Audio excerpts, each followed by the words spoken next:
Ang nakaraan sa Sakamoto Days 224, matindi ang laban na hinaharap ni Heisuke. Halos ibuwis niya ang kanyang sariling buhay para protektahan ang kanyang mga kasamahan laban sa dalawang mandirigma, si Kumano Mi at ang nakamaskara. Matatalo nga ba ni Heisuke ang dalawang mandirigmang ito o siya ang tuluyang babagsak?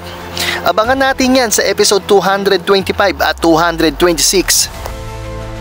Nagsimula nga ang episode 225 nang itong si Lu ay biglang sumugod dito kay Shin.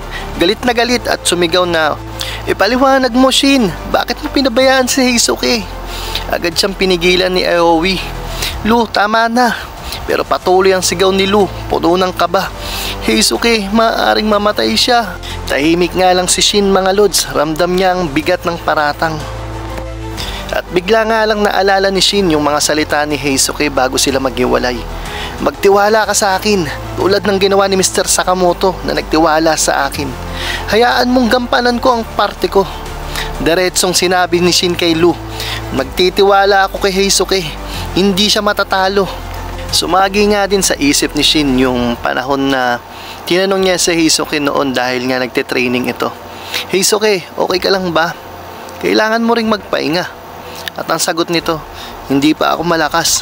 Kailangan kong maging mas malakas para ang lahat ay magawang magtiwala sa akin pag kinakailangan."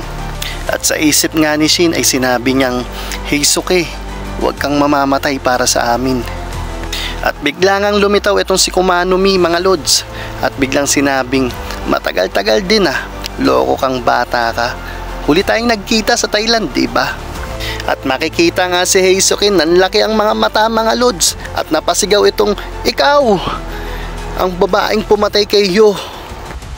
At mabilis ngang umatake itong si Kumano Mi papunta dito kay Heisuke.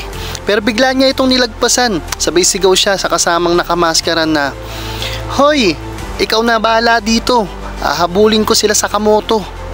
Sumagot naman yung nakamaskara ng, "Okay." At bigla ngang nagpaputok si Heisuke kay Kumano Mi at mariin sigaw niya na, "Wala kang ibang pupuntahan. Dito ka lang, pipigilan kita." Ngumisi nga lang itong si Kumano Mi at mapang-asar na sinabi, Hindi mo nga magawang sabihin na papatayin mo ako eh." Gamit ang kapangyarihan, kinontrol ni Kumano Mi ang sasakyan. Isang kotse ang biglang bumigat ng manibela at nawalan ng kontrol. Dumiretso papunta kay Heisuke. Nailaga naman ito ni Heisuke, ngunit gumisi si Kumano Mi at sinabi, "Gustong gusto mo yatang mamatay ha? Sige, papatayin kita. Pero sayang, may nagsakripisyo ng buhay niya para iligtas ka. Kung mamamatay ka rin ngayon, kawawa naman siya." Sa gitna nga ng nagkakalasog-lasog na sasakyan, biglang umatake itong si Heisuke. Nagawa niyang pabandahin ang mga bala diretso kay Kumano Mi. Nagulat naman itong si Kumano Mi. Hindi niya inaasahan ang biglang kontra-atake ni Heisuke. "Hindi na sayang ang buhay niyo. Pinag-isipan ko ito ng maraming beses kung paano ko may babalik ang sakripisyong ginawa niya. At napagtanto ko na kailangan kong mabuhay ng buo at lumaban hanggang dulo para walang mali sa kanyang ginawang pagsakripisyo." At nainis na nga lang itong si Kumano Mi sa kanyang mga narinig. Sinabi nga ni Heisuke na hindi lang sa araw na ito, hanggang sa mga susunod pa. Nangangako akong mamumuhay ng buo kasama ang aking mga kaibigan. Hindi ko sasayangin ang sakripisyong ginawa niyo. Bigla nga ngumisi itong si Kumano Mi at sinabi na, "Hindi mo ba narinig ang sinabi ko? Mamamatay ka na ngayon. Contradiction lahat ng pinagsasabi mo." Bigla na nga lang sumulpot itong si Heisuke at sabay na umatake ang nakamaskara at muntik na nga tamaan si Heisuke. Buti na nga lang nakailag siya sa tulong ni Heisuke. Nagsalita nga yung nakamaskara at sinabing, "Nakakaboring kayo. Tinatawag nyo pa sarili nyo na mga pro. Mas mabuti pa walang satsat. Puro bakbakan na lang." At kasabay nga ng pag-ilag ni Heisuke, nag-counter-attack siya at nagpaputok ng baril. Hindi iniwasan ng nakamaskara, diretsong tinanggap ang bala. Nagulat nga itong si Kumano Mi at sumigaw na, "Hoy, ilag-ilag din." At sumagot nga yung nakamaskara ng, "Hindi ko kailangan. Yan ang ganda ng pagiging pro wrestler. Tanggapin mo lahat ng atake ng kalaban at pagkatapos pasukuin mo sila." At bigla namang umatake ang nakamaskara at sabay hamon na, Tignan natin kung kaya mong tanggapin ang atake ko. Mabilis naman na nakaiwas itong si Heisuke at biglang nagsalita itong nakamaskara na, bakit ka umiwas? At napasagot naman itong si Heisuke na, sorry. Ha? What? Wait. At sa isip nga ni Heisuke, bigla niyang sinabing, paano na kaya ito? Ang dami ko nang nakalaban na nakikita ang mga bala ko at nagagawa nilang iwasan ito. Pero wala pa akong nakakalaban na bulletproof. At bigla nga umatake ang nakamaskara at tinamaan siya. Napasabi si Heisuke sa isip niya na kung magpapatuloy ito. At bigla na nga lang nagsalita yung nakamaskara na, ngayon gets mo na, walang laban ang bala mo sa akin. At bigla ngang nagsalita itong si Kumanomi, hindi mo kami matatalo gamit ang antigong baril na yan. Oras na para tapusin ka. At nang makausad na ako, tumakbo nga itong si Heisuke para ipwesto yung sarili niya at makapaghanda madepensa ng sarili laban kay Kumanomi. Nagsimula na nga yung atake ni Kumanomi. Nagbagsakan yung iba't ibang mga bakal galing sa mga sasakyan at mga gusali ng kalsada. Habang pagod na pagod at nakayuko itong si Heisuke, sa isip niya ay sinabi niyang, ano bang ginagawa ko? Tiwala si Shin na kaya kong hawakan ito. Hindi ko pwedeng hayaang matalo nila ako. Hindi ako pwedeng mamatay dito. Habang iniisip niya ang mga taong nagsakripisyo para sa kanila. Punong-puno ng determinasyon itong si Heisuke habang hawak ang baril at sumisigaw sa kanyang isip na kailangan kong protektahan ang mga kasama ko. At habang pasugod niya itong nakamaskara, napansin ni Heisuke yung mga gasolina nakakalat sa kalsada. At bigla ngang lumiyab ang paligid matapos sindihan ni Heisuke ang gasolina. Napasigaw nga itong nakamaskara, wow, ang init! Nagulat naman itong si Kumanomi at sinabing, sinindihan niya ang gasolina? Mariin namang sagot ni Heisuke, puno ng tapang at determinasyon, pasensya na, pero hindi kita kayang pagbigyan. Ano man ang mangyari, babagsak ka. Gagawin ko ang lahat ng makakaya ko para pabagsakin ka. Malamig na tumugon itong si Kumanomi, puno ng pangungutya. Mag-isip ka nga, uod. At makikita nga rin na yung nakamaskara kahit na nababalutan ng apoy ay nakatayo pa rin. At nagsalita nga ito na galit. Wala pang nakakagawa na sindihan ako ng apoy. Nagulat nga si Heisuke at hindi makapaniwala. Hindi siya tinablan. Anong klaseng tibay meron ng taong ito? Tao pa ba talaga siya? At nagsalita nga itong nakamaskara, ngayon ako naman, huwag kang magtangkang umiwas.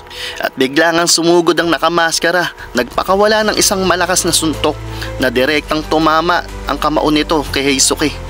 Ramdam si eksena ang bigat ng atake, kitang kita kung gaano kalakas ang impact ng suntok. Si Heisuke ay tumilapon, halatang tinamaan ng matindi.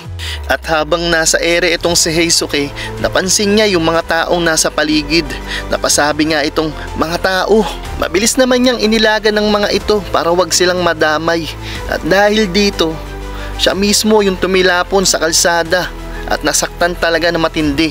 Kasabay nga nito, nagsalita itong si Kumanomi. Dapat ginamit mo na lang yung mga tao para saluin ang pagbagsak mo. Kung hindi ka marahas sa laban, talo ka na agad. At bumulong nga itong nakamaskara na sinakripisyo niya ang katawan niya para lang iligtas ang mga tao. Yung loko na yun, matapos ko siyang paliparin. Napasabi nga itong si Kumanomi na anong binubulong-bulong mo dyan? At habang nakandusay nga itong si Heisuke, tinawag niya si Pisuke. Sumagot naman yung ibon niya na Il! Ngumiti nga itong si Heisuke at buong loob na sinang-ayunan ang kasamang ibon. Tama ka, Pisuke. Panalo na ako sa laban na ito. Ang mga kalaban ko ngang ito, talagang malalakas sila. At ako, mag-isa lang. Pero nagawa kong pigilan silang pareho para hindi makaalis dito. At isang panalo na iyon para sa atin. Sabi pa ni Heisuke, hindi ko kayo hahayaang makarating kay Taro. At nagsalita naman itong nakamaskara na, tigilan mo yung pagpapakitang tao. Ginagawa mo pa akong kontrabida. Lumipat nga ang eksena kila Shin at kitang-kita sa itsura ni Shin na kinakabahan nga siya. At sa isip niya, sinasabi niya na baka mapahamak siya. Huwag kang mamamatay, Heisuke.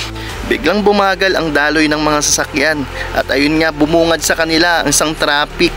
Napasabi nga itong si Wutang ng checkpoint, delikado to.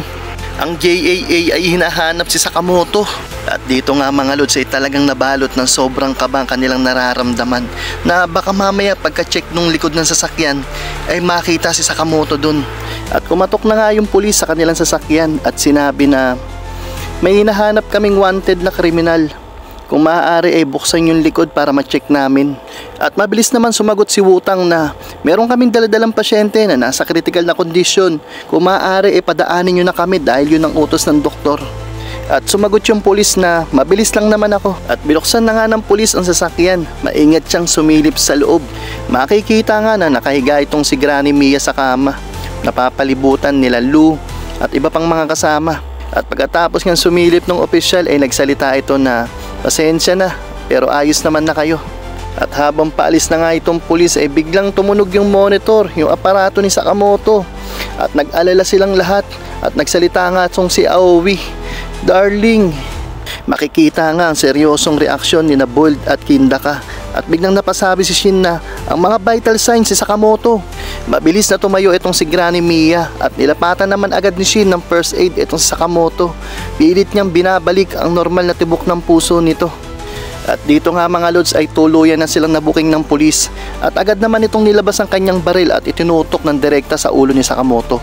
At sinabi nito na huminto kayo, mga walang kwentang mamamatay tao. At napansin niya nila nakakaiba itong pulis na to, hindi ito ordinaryo. Habang nakatutok nga yung baril kay Sakamoto, biglang sumigaw etong si Shin na wag! At bigla na nga lang din napatingin etong si Bold sa labas. Nagulat kasi siya na sumobra na yung dami ng tao sa palibot ng kanilang sasakyan. At sabay sabi etong si Shin na naloko na, ang checkpoint na to ay isang patibong. Sumagot nga itong pulis na nadali kayo ng pagiging pulis ko, no? At dagdag pa nito na sa bawat suot ko ng uniforming ito, lalo akong na-excite na iputok ang baril ko sa ngalan ng hustisya. At sa matinding tensyon ng eksena, biglang inatake ni Lou ang pulis. Tinangay niya ito palabas ng sasakyan. At nagulat na nga lang itong si Shin at napasigaw siya na Lou! Pero mabilis siyang sinagot ni Lou, mariin at walang pag-aalinlangan na Shin, mauna na kayo! Alagaan mo sila boss, pati na si Aoi at Hana. At dito nagtatapos ang ating episode 224 at 225 ng Sakamoto Days. Si Lou buong tapang na nag-alay ng sarili upang iligtas si Taro Sakamoto at ang pamilya nito. Pero sapat ba ang sakripisyong ito para makarating sila ng ligtas sa JCC? O mas malupit pang panganib ang nag-aabang sa kanila? Yan ang aabangan natin dito mismo sa Anime Kwento Hub dahil ang paborito mong anime kinukwento ng malinaw sa Tagalog.